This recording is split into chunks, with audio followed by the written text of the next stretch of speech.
نظم فوج المجد ببلدية بريزينا للكشافة الإسلامية الجزائرية المشاركين والمساهمين في المخيم الصيفي المنظم مؤخرا بولاية عين تمشنت في احتفالية حضرها مراسلنا مصطفى مسعدي. نظم فوج المجد الكشفي حفلا تكريميا للمساهمين في المخيم الكشفي الذي أقيم في ولاية عين تمشنت، وعنه يتحدث حمزة مكاوي قائد الفوج.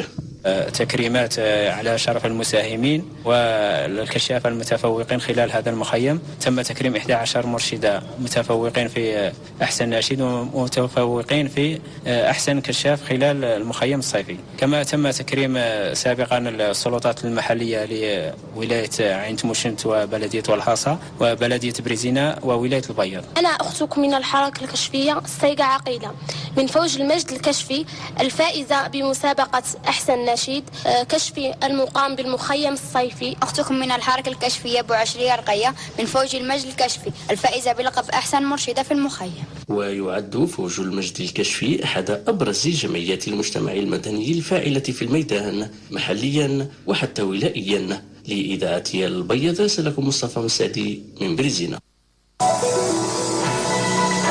ريبورتاج النشرة.